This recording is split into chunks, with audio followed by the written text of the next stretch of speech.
What's going on, bottom line viewers? It's Mitch here with Kevole and Dilly Vanilli, the yawner over there, and we are here to break it down. The Tennessee Titans. The Titans are a team that made the playoffs last year, even made a surprise appearance in the divisional round. We picked them, Dylan, right, to go to the playoffs last year. I was very happy about it. They snuck in there. They made their way through.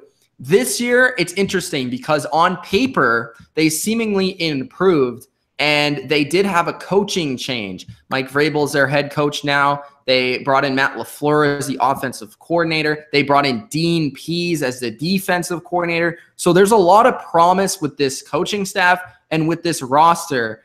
And honestly, this was the team. You guys can see the record. I have them at 9-7. And this was the team that was the hardest of any team to leave out of the playoffs because I couldn't put them in the playoffs, but I really, really wanted to put them in the playoffs. So it was just difficult for me. But I want to hear what Kevole has to say because I feel like Kevole is in a different stratosphere. I feel like he's out there somewhere talking about Titans going to the bowl. So, Kev, what do you think about the Titans this year? 31-3. Well, let's start with it's really a gutsy. In a lot of ways, it's not super gutsy, but it's pretty gutsy to generally go into the playoffs and change it, realize you still need to change your coach. So I do think actually some kudos to the organization for realizing that they still needed to make some changes. And they did not do bad, actually, in terms of bringing in Mike Vrabel, I think, and bringing in Dean Pease as defensive coordinator. He's been one of the more successful D coordinators in the league, and that's a good acquisition there. We've been spending a lot of time in this a couple of these divisional previews, and this one specifically talking about return from injury. Taylor Lewan was out last year. He's back this year. He's one of the best offensive linemen in the league. I think the acquisition of Dion Lewis was one of the better acquisitions in terms of offense. And I really do, and Logan Ryan, I do like this defense. And they also brought in Malcolm Butler. So lots there to really like. Their defense is really solid. Their running game is going to be really solid. I feel like they're trying to get back to the old Steve McNair, Eddie George way of Tennessee Titan football. Steve McNair, God rest his soul, playing that type of running, ball control type of offense. Where it is a huge concern is two concerns. Their wide receiver depth is not good. They need a lot more from Corey Davis. He also was hurt for most of the year, but he needs to be better. And as much as we've spent a lot of time talking about how bad Blake Bortles is, Marcus Mariota had 13 touchdowns and 15 interceptions last year. This is a guy that I think needs to start taking this next step. He was the second – hang on, sorry. We've got a – Ooh, spooky, spooky. the garbage truck went by there, so I'll start again. This is a guy that was the second pick in the NFL draft, and I don't think he's made that significant of a jump. I don't think that I would have him in a top 10 quarterback in this league. I don't think we talk about him in that way. I think he needs to make some steps here. This is a really big year for Marcus Mariota. I do have them in the playoffs. I honestly debated between it. To me, it was a debate between them, the Ravens, and the Texans to get in. And I feel like the Titans are going to be the team to get in.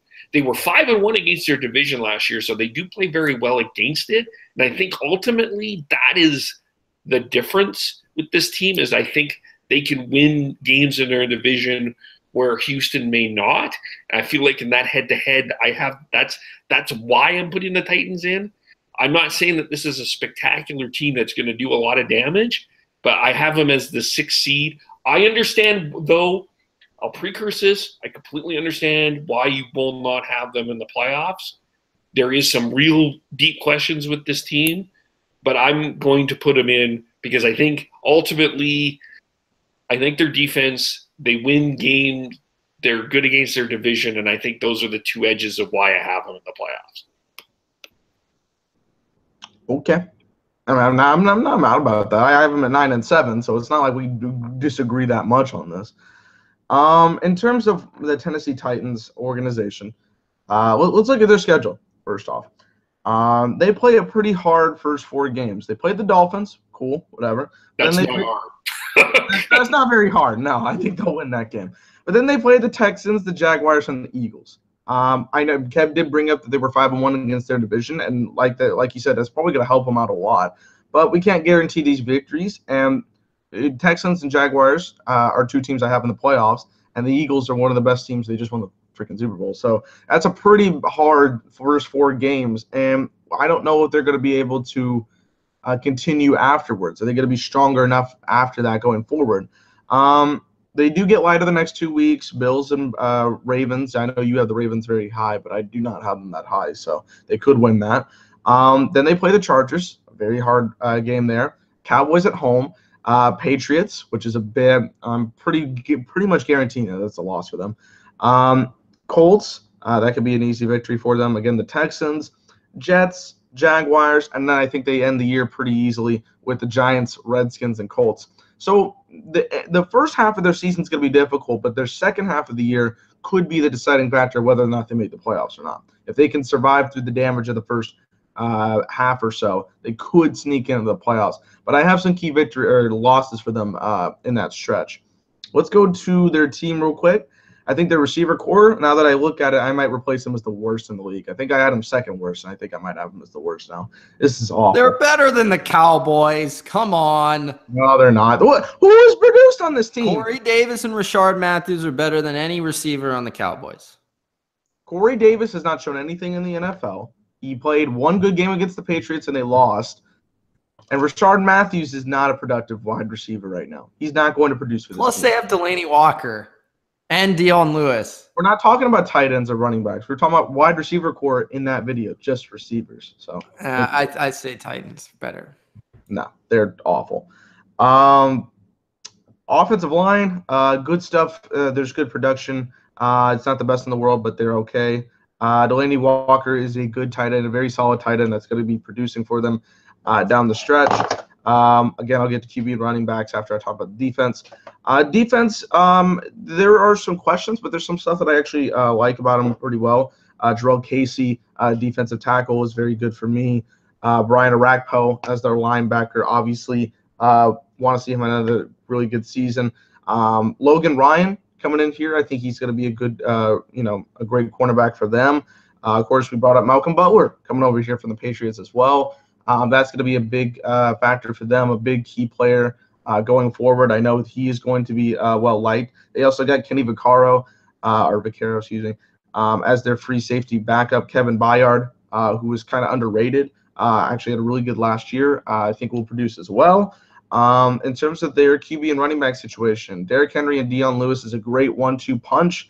I know Mitch and I had him as one of the top running back cores in the league because of this group, this dynamic of Derrick Henry and how good he was last year, and Dion Lewis being a nice sidekick, if you will, for him. Mariota is a huge question. He played terrible last year. He was also hurt, so that could be a factor of whether or not he produced to his full potential. I don't think he's a great quarterback even when he's 100% healthy, but the 13 touchdowns and 15 interceptions are not going to appear in 2018. I'm just going to put that out there. I don't think that's going to happen again. If it does, they're in some serious trouble. But there is a new regime, new head coach, Mike Vrabel, like we said, offensive coordinator, defensive coordinator as well. So this is a changing of the Titans situation. They want to win. But right now I'm going to put them at 9-7, which is third in their division, but it's very close to making a wild card appearance. My wild card for the 6th seed is 10-6. So if they sneak out a victory or two, maybe they can make the playoffs. But I just have a lot of questions with their depth of the wide receiver position. How is Mariota going to play? And is this defense going to hold up all the way through the year with some really good competition in that first half of the year? So 9-7, third in the AFC South. As Dylan said, I think this is actually strangely the toughest schedule for any team in this division. You would probably think that it would be the Jaguars because they finished first, but for some reason, just the way that the games lay out, plus I think that the Chargers are going to be a team that's pretty good and the Jaguars don't play them. So I feel like the Titans schedule is difficult, as Dylan said, but then you get to the roster and we brought up the flaws. I actually like the Titans a lot, and I said at the beginning of the video, I like the coordinator changes a lot. Matt LaFleur, I think, is going to bring this passing game to the next level because they've been in this exotic smash mouth run game that hasn't really worked out. And I think that their coach was basically running things offensively like 1975 football. I mean, it's 2018, and Matt LaFleur, coming from the Rams, is going to bring a similar scheme. Not saying he's like Sean McVay or anything close to Sean McVay, but he's going to bring influences from Sean McVay, and also he was under Kyle Shanahan. So I feel like he's going to bring some spread concepts, but then also still have like the classic like running back, 2 tight end looks that also Shanahan has. So he's going to have a little bit of an influence from both of those guys, and I think that's going to suit this offense well. And when you think about Marcus Mariota, when he was great in college, he was like arguably one of the best spread quarterbacks in college football history. So if Matt LaFleur can get him in that sort of system, we saw what that did for Jared Goff. And maybe if that can help Marcus Mariota, this team can be a playoff team. And if this offense is a lot more productive than it was last year, and we're talking about a playoff team, I just think they're going to be somewhere in the middle. Like, I think this talent is pretty decent. But again, like the guy said, the receivers, there's a lot of question marks there, although I think they are better than the Cowboys. Rashard Matthews, I think, is underrated, and Corey Davis should have a pretty good season this year. I like their left and right tackle. I don't know if Jack Conklin's hurt right now or what's going on with that situation, but Taylor Lewan is one of the best left tackles in the game. I'm still kind of skeptical about like Josh Klein, Quentin Spain at guard. I don't think they're great, and I think the Titans' offensive line is often looked at as a great offensive line, but I feel like their interior offensive line isn't really the part of that makes it very good. I actually think their tackles are like the largest part of that. Delaney Walker's still good, but how much longer can he be relied on as the number one guy? That's the question to me. I love the running backs. And even at times, as I've said in the past in the offseason, I feel like Dion Lewis in certain games will get more of the ball than Derrick Henry. And I think in other games, Derrick Henry will get more of the ball than Dion Lewis. I just think it depends on the matchup, depends on the team they're playing. I think they're both great, and I think they're going to both produce. But which also makes it challenging for fantasy if you're a fantasy player because you don't really know what's going on there. But they're both going to produce. Defensively, Kevole brought it up. I think they're a pretty solid unit all around. Their linebackers, not bad. Wesley Woodyard is a decent middle linebacker. Brian Orakpo's kind of regressed as a pass rusher, and that's why they brought in Rashaan Evans as well as Harold Landry. Both of those players can get after the quarterback. Rashaan Evans is more of a middle linebacker, but was also rushing at Alabama quite a bit. Kind of reminds me of Dante Hightower, to be honest. Derek Morgan is decent. Not in love with him, but Jarrell Casey's the star of this defense, and Kevin Byard at free safety. I'm intrigued to see what they do with Kenny Vaccaro now that their other safety got injured. But Kenny Vaccaro, they just signed recently, and I feel like he's not really a strong safety type, but he is sort of a guy that can come in and play occasionally. So we'll see how that works out. I think having Logan Ryan with Malcolm Butler is going to give you just instant chemistry and a good 1-2 tandem at corner. And they've obviously produced before and won a Super Bowl or 2 Super Bowls. Adoree Jackson, I think could take a step back this year. I wasn't really high on him as a rookie, but he's decent, and we'll see if he can take some strides there, and he's a good returner. And I want to see if they even get him the ball on offense because he's pretty dynamic. But, I mean, this team has a lot of good. I don't know if it has a lot of great, though. When I talk about the elite teams in the AFC and NFC, there's some elite parts of their team. And I don't think on the Titans, there's any elite parts to their team. The quarterback is not elite. The running game is probably not elite. The receivers are certainly not elite. The defensive line is good, but it's not elite. Their pass rush is not elite. Their secondary is good, but is it elite? So maybe it's their coaching staff that puts them over the top. We'll see. And also the thing to add there to the defensive coordinator, Dean Pease, is just I think with this sort of scheme being from Baltimore and New England, I think that's, especially the secondary, is going to help that chemistry. But I just think he's been one of the better defensive coordinators with Baltimore, no matter who's really been hurt or not. They've had corners at times and no corners at other times, and pass rushers at times and no pass rushers. So if this defense can also take a step into the top 10, then we're talking about maybe a playoff team. So I think the offense or the defense need to step up into the elite territory, or else this team is not going to make it through, because the Texans are taking a rise, because Andrew Luck is in that division once again, and because the Jaguars are there. So I know that they play well against their division. I just think that this is probably the most difficult schedule of any of the teams in this division. And again, I just don't see the elite factor with this team. But I really wanted to put them in the playoffs. I just couldn't. Again. Well, if you look at the comparison between the Tennessee and the Houston end, Tennessee's last 3 games are the Giants, Redskins, Colts. Houston's is Jets, Eagles, Jaguars. So if this is close, I think the Titans have an easier end than the Houston Texans. So I don't know. That's like just going to their schedule real quick.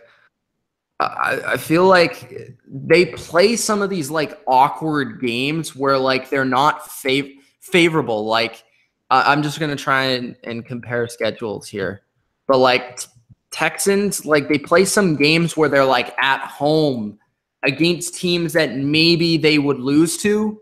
You know what I mean? Like, for example, the Cowboys. Okay, so the Texans play the Cowboys at home, but the Titans play the Cowboys on the road. You know, like there's those games where it's just like, or the Titans play the Giants on the road, or there's like these games like that. My point is to me, I think that these two teams are closer than I think a lot of people are giving them credit to be closer. I think that the end schedule, I think if it is close, I think does favor the Titans over the Texans. And I think the biggest reason I picked the Texans over the Titans in the playoffs is just because I have more faith in Deshaun Watson over Marcus Mariota, and I have more faith in some of the defensive playmakers on the Texans. Like if the Texans hit potential, they could win the Super Bowl. If the Titans hit potential, they could win. They could make the AFC Championship. Like I don't see them getting farther than that. You know, I just, again, going back to the elite conversation, I just think there's more elite parts of the Texans team than there are on the Titans. And that's ultimately why I decided with the Texans. Talent, then you're right. Houston has a lot of the bigger. But I think Titans, if you're comparing them, have more steadiness. Like if you're just going across the roster, like they don't really have as big of a weakness as the Texans do on their roster, but they don't have as big of a strength. Yeah. So it's a tough comparison, but it's ultimately just picking your poison with the two teams. Yeah. Because I think we all think the Jaguars will make the playoffs. So, yeah. So hope you guys enjoyed this video for the Titans preview of 2018. Let us know. Do you think they're going to make the playoffs like Kevole says? Do you think they're on the outside looking in, or do you think they're going to significantly disappoint? Let us know in the comment section below. From Mitch, Kevole, and Dilly Vanilli. Deuces. Peace.